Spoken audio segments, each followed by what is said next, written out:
perhaps as old as war itself, is the moment when a battlefield commander walks into headquarters only to discover that the men behind desks, in their safe rooms of maps, pins, and confident theories, have built a world completely detached from the ground reality.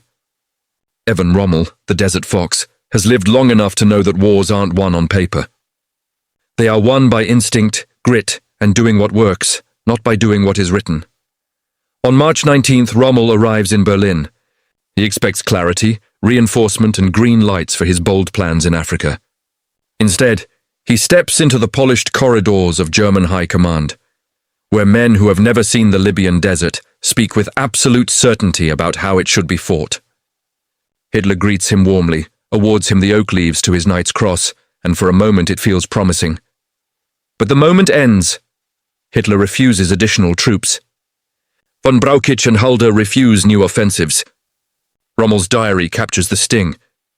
There was no intention of striking a decisive blow in Africa. They tell him to wait. Wait until May. Attack only Aguila. Maybe take Benghazi. Perhaps, they say, as though it were a trophy and not a death trap surrounded by open nothingness. Rommel leaves deeply frustrated. He senses an opportunity slipping through German fingers. The British are weak now, he thinks. Right now. This moment. If we wait, we lose the initiative forever. Meanwhile, across the Mediterranean in Cairo, British Middle East commander Archibald Wavell is having his own crisis. He's just visited General Philip Neame, the man who replaced the brilliant Richard O'Connor, and Wavell is horrified at Neame's pessimism and tactical confusion. On top of that, the vehicles of the British 2nd Armoured Brigade look like they've already lost the war, and Greece demands more troops. Then comes the ultra-intelligence. The Luftwaffe is restricting leave for all its personnel. Orders pending. Something big is brewing. The next day, more ultra-messages reveal German reconnaissance plans over British forward positions. Wavell realizes the danger but still believes the Germans can only manage a small push. Logistical issues, limited forces, poor supply. And yet, the Germans keep landing more troops in Tripoli. Units of the 5th Light Division arrive. New tanks reach the Italian Ariete Division. The Brescia Infantry Division moves into fresh positions. The build-up continues. In the sky, the rumor of a Bf-109 appearing over North Africa shakes the British and Australian pilots. Real or not, the fear is real. Bombing raids follow. Tripoli, Benghazi, airfields, convoys, hospitals. Strikes, counter-strikes, strafing runs. Both sides know the air war will shape the desert war. On the ground, a siege ends at last. Since December, Italian forces at Djerabub held out on shrinking rations. 1 biscuit, 1 tin of bully beef. Their commander pushed them to fight to the end. But on March 21st, in a sandstorm at dawn, Australian infantry storm the fortress. By noon, the Australian flag flies above the ruins. Over 300 Italians are killed or captured. It is the first British Commonwealth victory since Operation Compass stalled. But while that battle ends, another begins. Rommel returns to Africa on the night of the 23rd.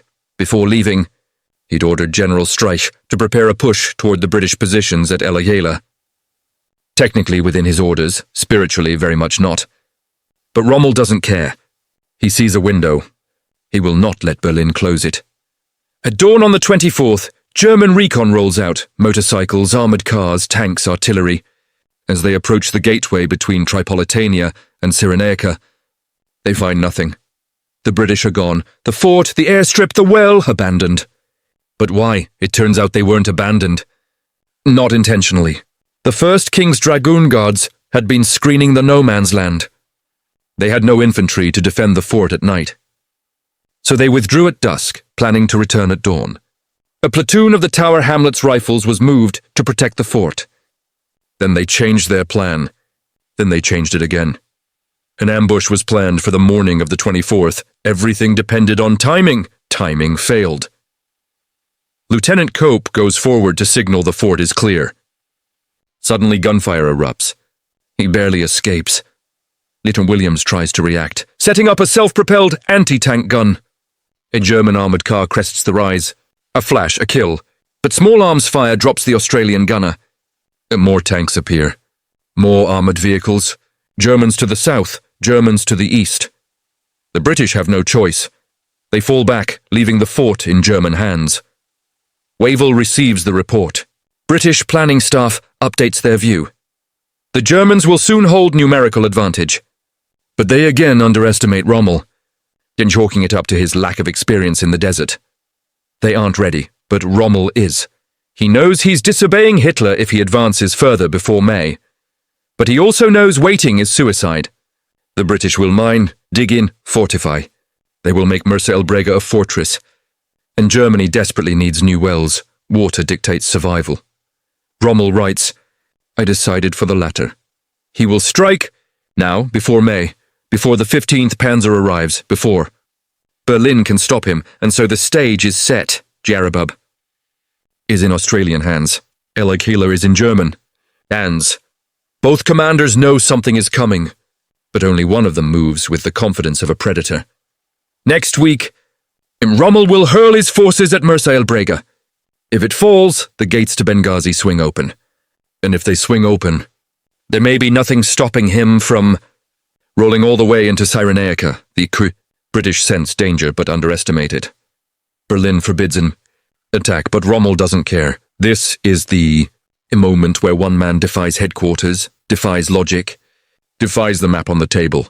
Because he knows the battlefield, he knows the desert, and he knows himself. Only someone with immense nerve would risk Hitler's anger. Evan Rommel seems to have exactly that. War waits for no one. And the desert fox refuses to wait at all.